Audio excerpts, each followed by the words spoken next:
Hello, lovely people. Vlogmas day 22. Nearly there. I forgot to show you this last night when I was talking about the Lion Brand Heartland colours I had. Forgot the purple. This one's called Kobuk Valley. I don't know if that's how you say it. All of the Heartland colours are named after places in the United States. And I've pulled out my 4.5mm hook ready to have in my bag. And with all the colours, it fills up my Yarndale bag completely. Told you I had a lot of it, didn't I? What a perfect bag for it all, though. Did you notice something different? Not only did I change out the blanket for something a little brighter and funner, I also changed out the background fabric for something brighter and funner. I was finding that sewing themed fabric a bit dull and dark. I loved the sewing theme, but it just was too dark for me. So I put this lovely floral back here and this dotty fabric on the side. I think that's nicer. I said yesterday I wanted this to be a baking and making day, and so far I have baked mince pies. Pastry came out great. The mincemeat, I used a different recipe this year. You know, sometimes you shouldn't mess with perfection, should you? The mincemeat I usually make it in November, mix it all up, let it sit in the fridge overnight, put it in sterilized, sealed jars for a few weeks in the fridge, and it's always amazing. It does have a tendency to bubble up and make the mince pies stick like crazy to the pan, but they always taste good. This year I tried a new recipe. Can't remember which video it would have been. One of the videos in November, probably, that I published between a Vlogtober and Vlogmas. And I said at the time it was kind of a weird recipe. The ingredients sounded really good. But you baked it in the oven, and it was such a low temperature that it didn't really simmer, it just got hot. And so I ended up putting the Dutch oven on top of the stove and then simmering it for a while just to bring it up to full boiling temperature, because it was not doing that in the oven. So I had 3 big mason jars full, like 4 cup size mason jars, in the fridge. And I got one out today and I used it, and it's not as good as my usual mincemeat at all. It did not bubble up. I think there must be a lot less sugar in it, because it did not bubble up and go nuts in the oven like the old one did. And I had a couple while they were still hot, because, you know, I'm impatient like that. And it almost had a bitter taste to it. I'm not sure if there was some ginger in there. There was pears and ginger in there, I think, which are not ingredients I put in my regular one. Mr. Stitches and I both tried them and agreed that they weren't as good. However, we did go out for a walk. Very mild today. Didn't need gloves on. Just had this thin turtleneck on under my coat, which thankfully had dried out since yesterday. Just had a headband on rather than a full hat, so it didn't crush my hair. And got back and ate a couple more mince pies, as one does. And they were much nicer cold, actually. So I think, yeah, I will use the other 2 jars, of course, because they're not going to go to waste. But definitely won't make that recipe again. I can't even remember where I got it from. It was somewhere online.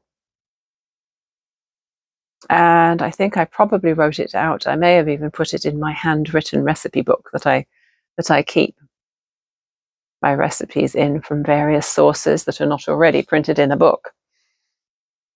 Yeah. That one won't be staying in there. So now that lunch is over, I am going to get on and bind my quilt. Out of the 3 things that I ordered from Amazon, what were they? They were the Shiwi, you know, that gadget you can stand up to pee in the woods with when you're a woman. I don't think that has shipped yet. The chalk pencil, multicolored chalk pencil for my sewing, that shipped first. And the wooden snowflakes for the quilt, for tying the quilt layers together, has shipped too. Have shipped, plural. So I'm hoping that they will be winging their way here fast. I'm partway through putting my binding on. This fabric that I cut into 2.5-inch strips a few days ago, I've ironed it in half and I'm applying it to the outside. I love it when you trim the excess backing and batting off the edge of a quilt and it looks so neat and tidy, and then you put your binding on. I know I'm doing things in the wrong order here. Normally I would have done any quilting or tying or whatever on the quilt before putting the binding on, because that's usually the last step. But of course the buttons are still on the way here. So I'm just doing this, not really liking this puffy batting. I do prefer a nice flattish cotton batting. It's way easier to handle. Never mind, we'll get through it.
I do love mitering corners. I'm using a slightly longer stitch length on this because it is pretty bulky. I think it's worked out fine so far. And I haven't caught my needle on any pins yet, so that's good too.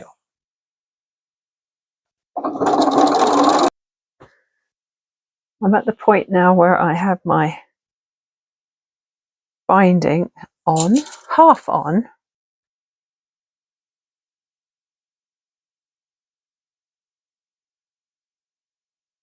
And I'm folding it around to the back over the raw edges. I think things shifted a little bit, so I might have to trim a teeny bit of batting off to make sure that it's wrapping around far enough. Now, because I don't want to hand sew this, because, you know, I'm an impatient soul and I like to get things done quickly, I am going to machine it from the front side. So what I'm doing is I'm pinning right in the ditch from the front and catching it on the back, on the folded edge at the back. And then I will change out my cream thread for red, and I'll whiz around with my walking foot and get it caught down that way. This is where these mitered corners work beautifully, as a rule. You just flip it around to the other side, you do a little bit of finagling, and it looks lovely. I'm going to do the corners last.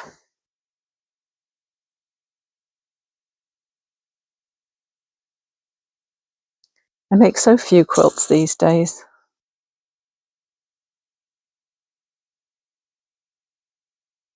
So my skills tend to get rusty in between.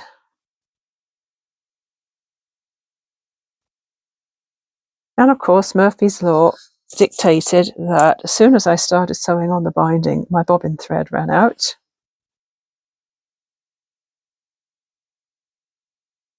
I'm going to put quite a few pins in because this binding is going to have a definite willingness to spring out of the way when I am attempting to sew it. And it turned out that I actually cut an extra strip that I didn't need. I cut my strips based on allowing extra for corners and overlapping and all that sort of thing. And by the time I got round to the beginning again, I had a whole extra strip which I cut off. And then I joined my ends together.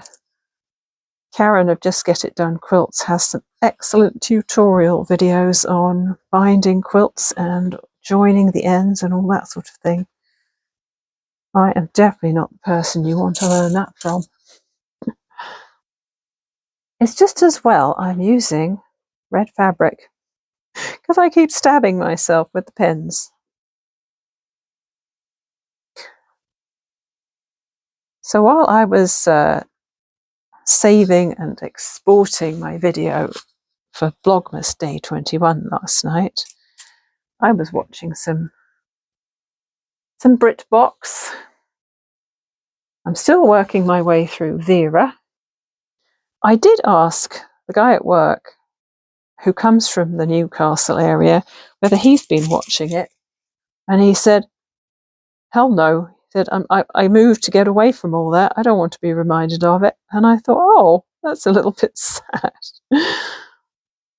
Bit sad that he doesn't want to have anything to do with his part of England now that he's moved away, but I suppose understandable. Some people move away because they hate the place they're in.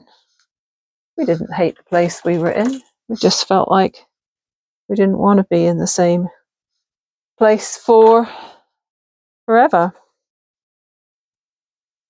The irony with that being that we moved here and we've been in the same place ever since. But I think it teaches you a lot moving away from where you grew up and moving away from the safety net of established friends and family. You definitely learn a lot.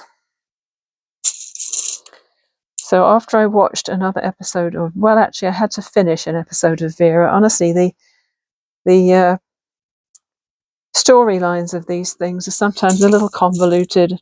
And I guess that's good. That's good writing, right? There's lots happening and it's not obvious and you're not sure until the end who done it. Sometimes I lose track of what the heck's going on. I've always been like that with James Bond films. I've never really known what the heck the plot was. It's all crazy, wild action. But do I really know what's going on? Not really. As I was saying, once Vera was finished, that particular episode, I went over to episode 2 of Shetland, because that one is a new series. Probably if you're in the UK, you saw that a while back. Not sure how long it takes things to get onto BritBox. I think that varies. But at the moment, we're getting it on the drip here. So I watched episode 1 last week, episode 2 this week. Oh, it's almost like good old-fashioned TV from when we were a kid. When we were kids, we used to have to wait. Our favourite show was on once a week at a certain time. You looked forward to it like crazy. When it was done, it was done. You couldn't pause it and replay or save it for later.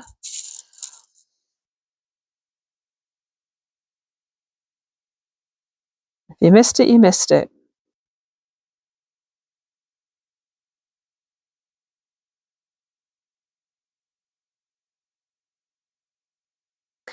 Hell, I'm old enough to remember black and white TV.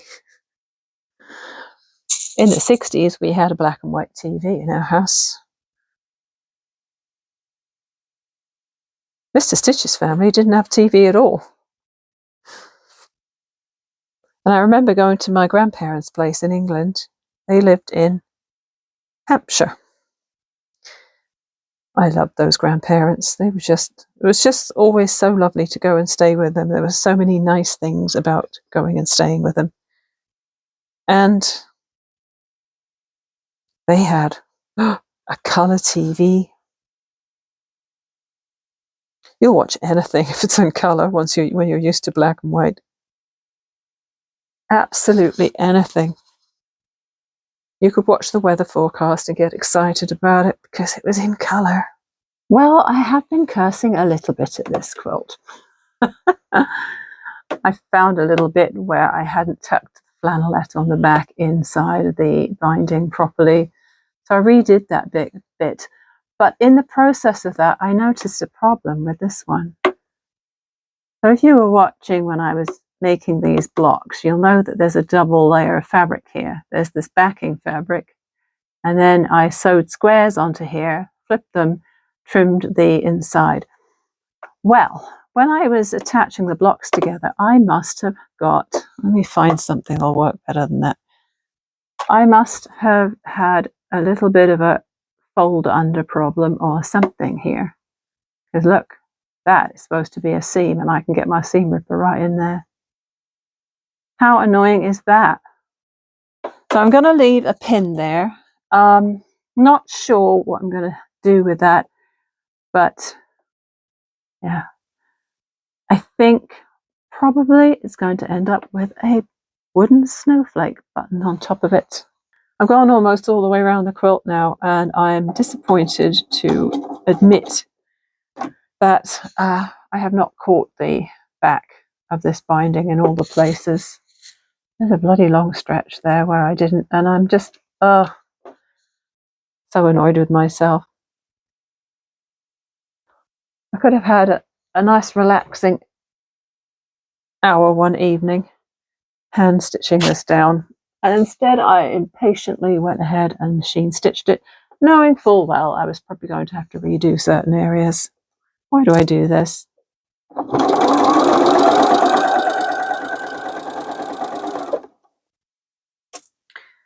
I do it because I think it's going to be faster, and then it doesn't always turn out to be faster. I had to go over some of those binding bits more than once because I was not catching the folded edge on the back. But I think I got most of it now, 99.99%.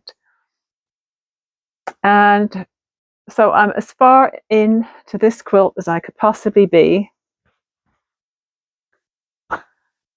Feels nice and squishy. I know I was complaining about this batting earlier, but it actually feels kind of nice inside. It would make a lovely baby quilt with that batting.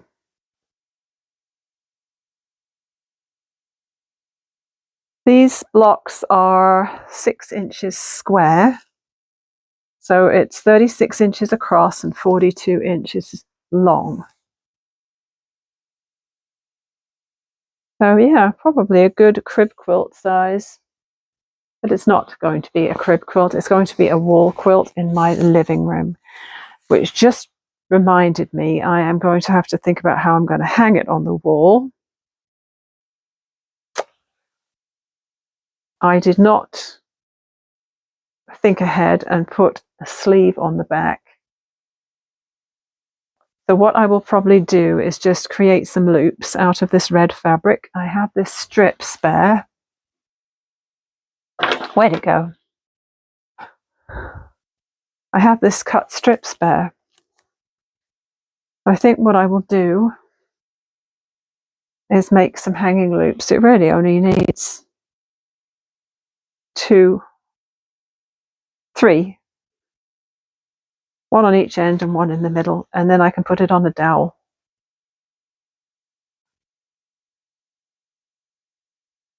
I've added 3 hanging loops to the very top edge of the quilt.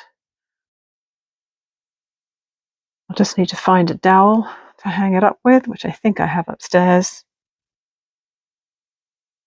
And when the wooden snowflake buttons show up, I will sew them on and hang it on the wall.